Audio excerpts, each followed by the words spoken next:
Welcome to African Tales Telling It Real, where true emotions meet raw storytelling. Today's story is not just drama, it's reality. What happens when the man you left heartbroken becomes the boss of your dream job? Sit back, grab your popcorn, and let's unravel when the past becomes your boss, a story of love, fear, ambition, and redemption, all woven in the bustling streets of Lagos. When the past becomes your boss, an African tale. The ghost of Crest Capital. In the heart of bustling Lagos, under the shadow of glistening skyscrapers and impatient car horns, I stood in front of Crest Capital, the financial fortress of dreams. My palms were sweaty, not because it was hot, Lagos heat is no joke, but because this was the day I had waited for. A second chance. A new beginning. My name is Morayo, and I was ready to start again. The receptionist gave me a tight smile, handed me my staff ID, and pointed toward the boardroom where new hires were to be introduced to executive leadership.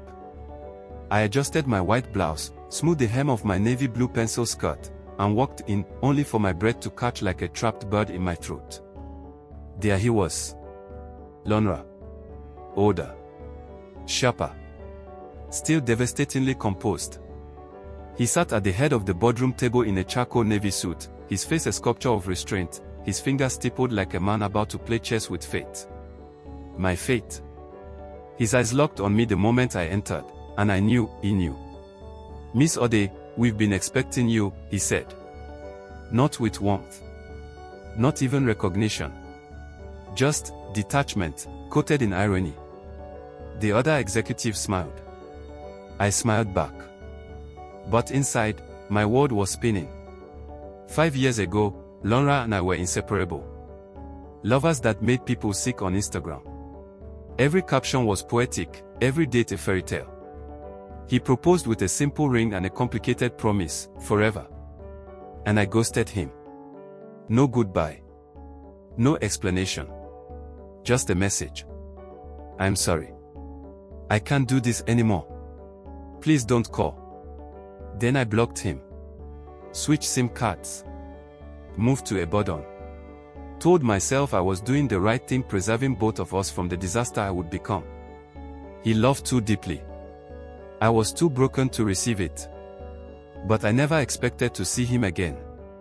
Now he's my boss. In the days that followed, he didn't mention our history. Not once. But it was there, in the way he'd assign me late-night report deadlines, in the subtle way he'd correct my slides with the gentlest touch of venom. My colleagues began to whisper. "Why is Lanre so hard on Miss Ode? She's new, but she's doing great. What's his deal?" They didn't know that the man correcting my grammar once wrote me poetry under the stars in a lush beach. They didn't know I broke his heart and ran like the coward I was. I wanted to speak. To explain. But what would I even say?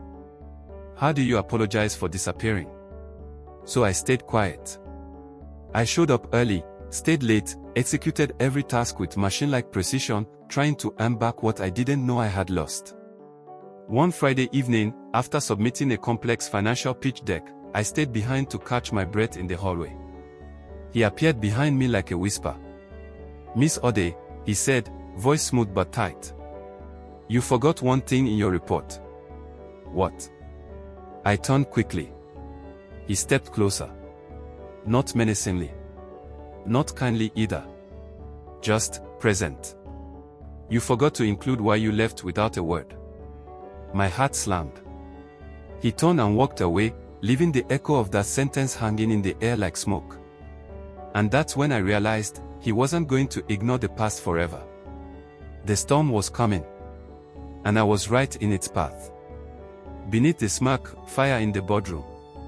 The Monday after his hallway bombshell, the entire energy at Crest Capital shifted. Or maybe it was just mine. Lanre, Mr. Lanre Adepoju to the staff, was colder, more clinical, more precise in his silence.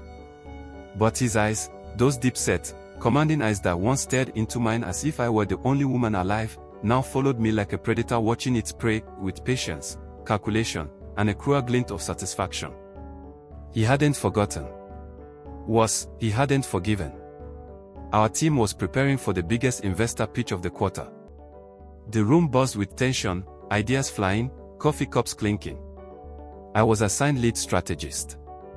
Lanre chaired the oversight committee. Of all departments, he had handpicked mine to oversee. Morayo, he said in front of the team, will be expecting a presentation that doesn't disappoint. You do understand how not to disappear midway through things, don't you? Laughter danced nervously around the boardroom. I blinked hard. Yes, sir, I replied, voice steady. I finish what I start. He nodded slowly, never breaking eye contact. That smirk again, the kind that carried history. That night, I worked until 2 a.m. in the office lounge. Laptop screen glowing, documents flying, formulas aligning. I was determined to prove myself, not as his ex, not as the girl who vanished, but as the woman who had grown. My phone buzzed. A message from Lanre. You left column G blank on slide 12. Fix it before morning. I didn't respond. I fixed it. Then I added a footnote to explain the projection, just to show him he wasn't the only one paying attention. At 7:45 a.m., I presented. I stood before the investors, colleagues, and of course, him. The lights dimmed, the screen flickered on, and I gave it my all. Data, delivery, vision, everything was sharp. Everything was me. When I finished, there was a brief silence. Then applause. Soft, professional. But approving. Lanre didn't clap. He stared. Then finally said, impressive, Miss Ode. You've learned to finish. I nodded, swallowing pride and pain all at once. Thank you. After everyone left, he approached me by the water dispenser. There was no one else around. I didn't think you'd show up today, he said, not as a taunt, but almost curious. Lanre, I said quietly, I'm not here to rehash the past. I'm here to do my job. And what if your past is your job now, he asked. My breath caught. I'm not the same girl, Lanre. No, he said, eyes scanning me like an analyst reading stock volatility. You're more guarded. More polished. But still, unpredictable. Then he leaned in slightly and said, you ghosted me, Morayo. For 5 years. Don't act like I owe you neutrality. His voice didn't rise. But it pierced. And then, just as quickly, he walked off again. That night, I went home and wept. Not because he hated me, but because he didn't. His anger was personal, but his professionalism was precise. He wasn't trying to ruin me, he was reminding me of what I'd ruined. I realized then, this wasn't just a second chance at a career. It was a test. Could I survive the job, without collapsing under the weight of the past? Or would love the ghost of it consume us both? The storm that started with silence. 3 weeks had passed since Lanre's words sliced through the hallway like a dagger cloaked in silk. You forgot to include why you left without a word. It haunted me, those 12 words. They lingered in my dreams, in my morning coffee, in the awkward silences when he passed me in the hallway. And yet, he never brought it up again. But the tension was growing, not loud, not violent, but persistent, like a crack in a dam that no one wants to admit is spreading. Work at Crest Capital didn't slow down. In fact, it intensified. The firm had just landed a multimillionaire partnership with a South African firm, and I had been appointed as the lead liaison. A huge win for someone who had barely survived a probation review. And guess who was named executive sponsor of the project? Lanre. It meant late nights, shared reports, strategic meetings, and unfortunately, proximity. The first of such meetings was on a Thursday evening. Rain hammered the windows of the 14th floor conference room. Lagos rain. The kind that drowns car horns and forces people into conversations they weren't planning to have. Your numbers are off, he said, sliding the report back to me. I frowned. I triple-checked the model. And I quadruple-checked it, he said calmly. Page 7. Bottom row. You assume 15% growth in Q3. The client's latest forecast says 8.5%. I swallowed hard, biting back the flush in my cheeks. He was right. "I'll fix it," I said, reaching for the report. Lanre didn't move. Instead, he looked at me, really looked at me, for the first time since I resumed. "Why did you leave like that, Morayo?" he asked, voice lower now. Not angry. Not sharp. Just tired. I didn't look up. "It was easier," I said. "For who?" "For you. For me. For the future I was too afraid of." He was quiet for a moment, then leaned back. "You made a choice for both of us. I was young. Scared. You were 24. Not 14. And I deserved a goodbye." His voice cracked, and I looked up. That smirk, the one that shielded his pain, was gone. In its place was something raw. "You were everything to me, Morayo. And then you became nothing." "I never stopped loving you," I whispered. Silence.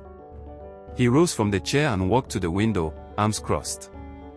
The skyline shimmered in the reflection of the glass. "Love without courage is cruelty," he said without turning. And just like that, the walls between us felt thicker than ever. But something had cracked, not just between us, but in me. I was tired of being the girl who ran. The woman who hid. I wanted to own my past. Not to reclaim Lanre's love but to reclaim myself.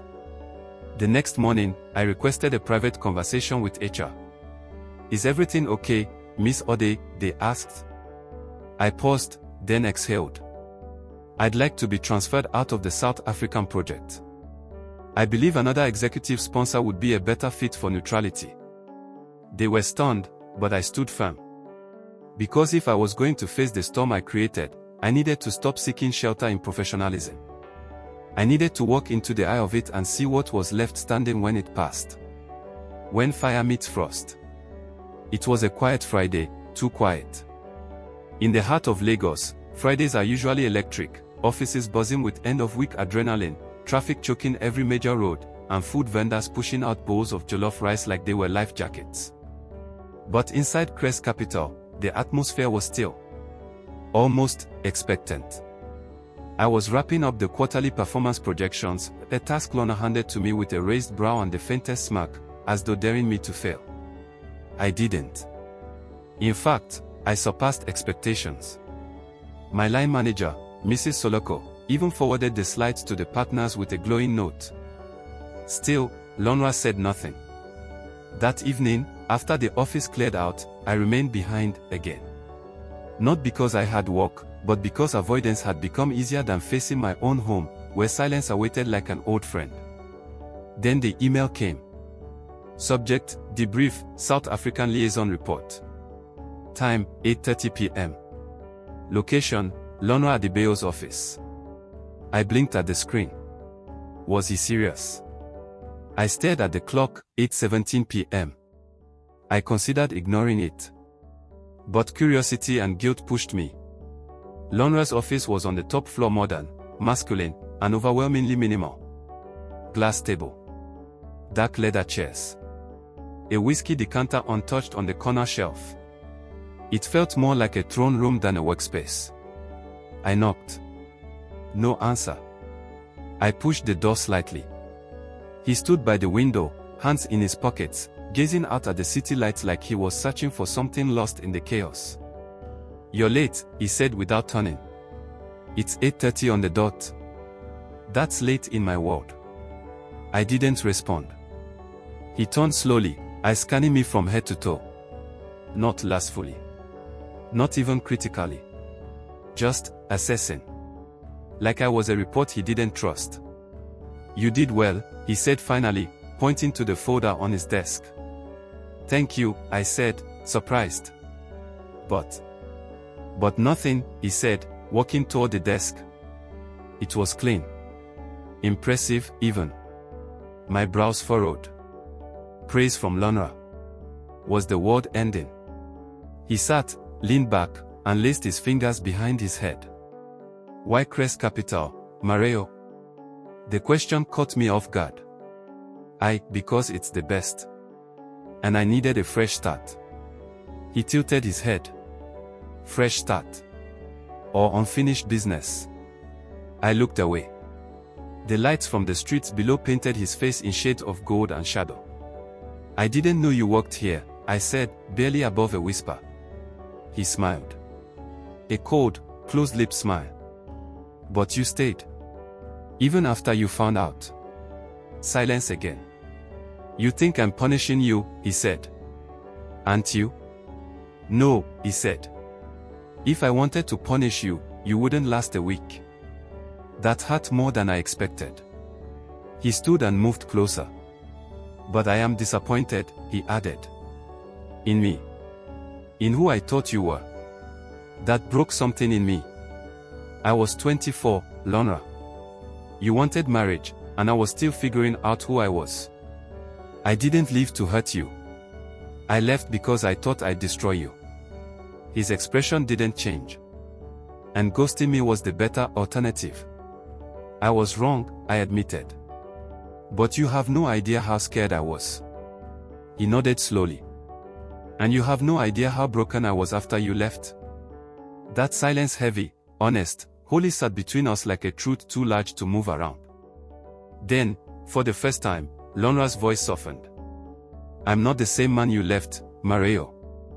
I'm not the same woman who left, I said. He paused, then sat back down. I believe that. For a moment, it felt like the ice cracked, just a little. I'll assign Adiolo to the South African project, he added. You take over the Ghana initiative. It's bigger. More complex. Thank you, I said, unsure if it was a gift or another test. He looked at me, this time with something I hadn't seen in months, vulnerability. This doesn't mean I've forgiven you, he said. But it means I'm ready to try.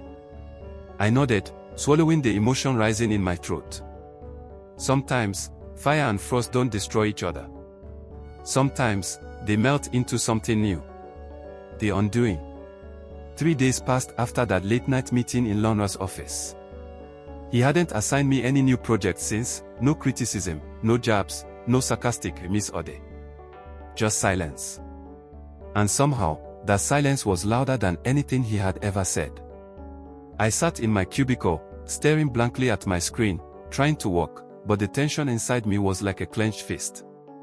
A storm brews when there's too much quiet, and I had learned to fear quiet. Then the company announcement dropped. All heads of department and project leads are invited to a strategic weekend retreat at a resort.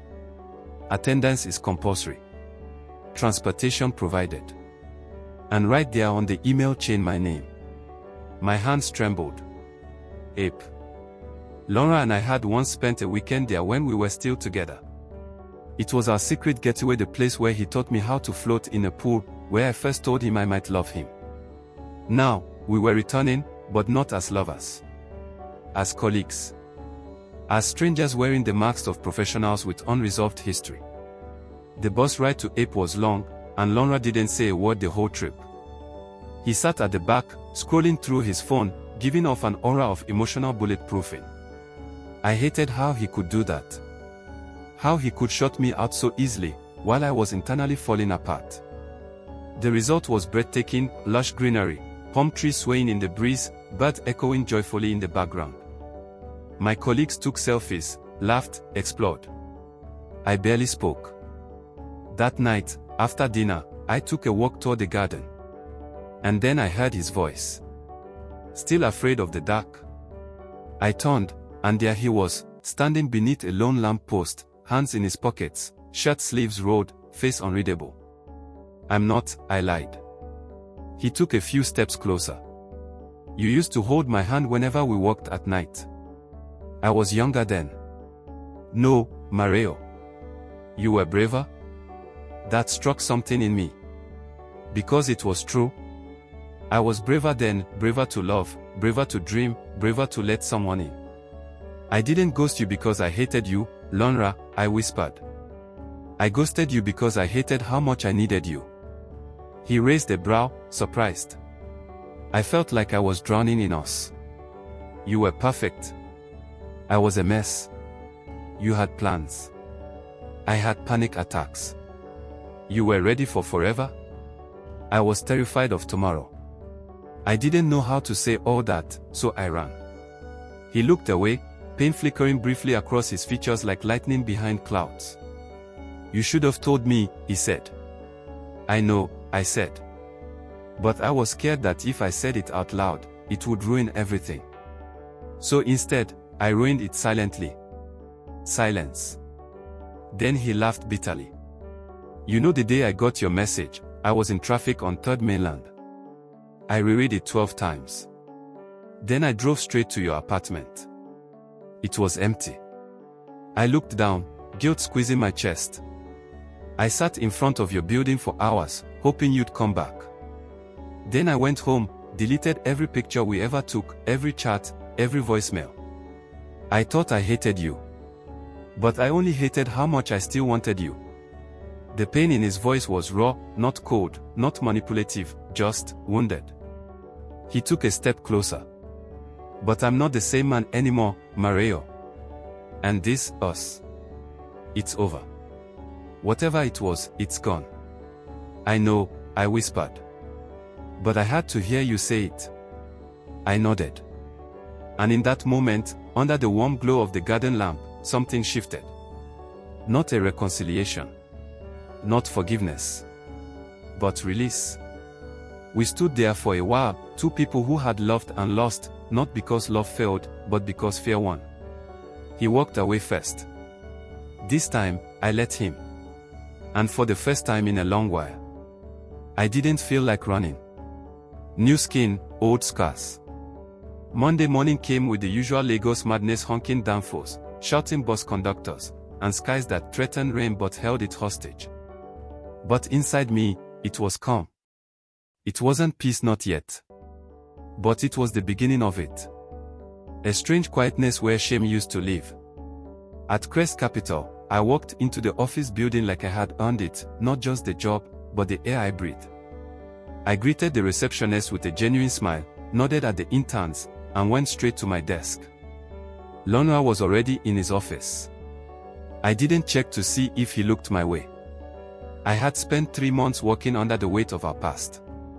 3 months carrying guilt like a handbag that no longer matched the outfit. But something changed at Ape. Not because we made up, we didn't. But because we finally let go. It wasn't about rekindling love. It was about reclaiming identity. Midday came, and HR sent an unexpected email. Dear Miss Odeola, you have been selected as project lead for our upcoming partnership initiative with Sterling Global. Kindly report to the executive boardroom by 3 p.m. Project lead. That was Lanre's domain. I felt the panic return, that old voice, what if this is a trap? But then, another voice, newer, stronger, whispered, what if it's not? At 3 p.m., I walked into the boardroom. Everyone was seated. Even Lanre. He didn't speak first. The head of HR did. Ladies and gentlemen, I'd like to introduce the new project lead for Sterling Global Integration, Morayo Odeola.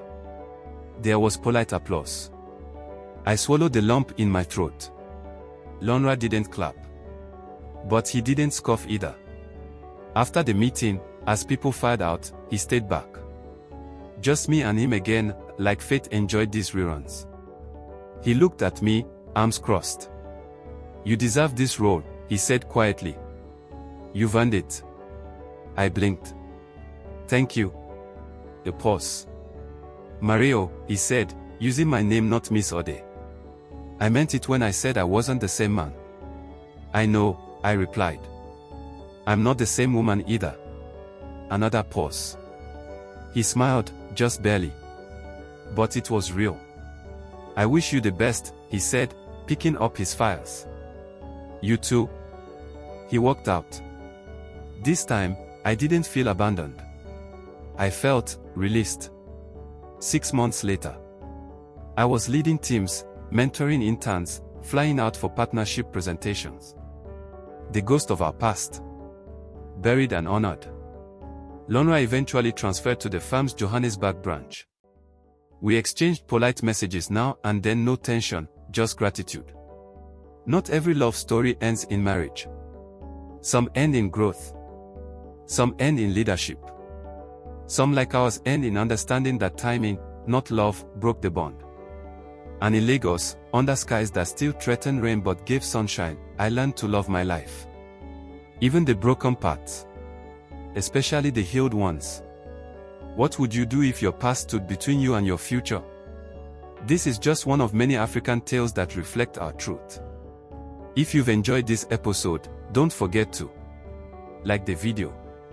Subscribe to African Tales Telling It Real.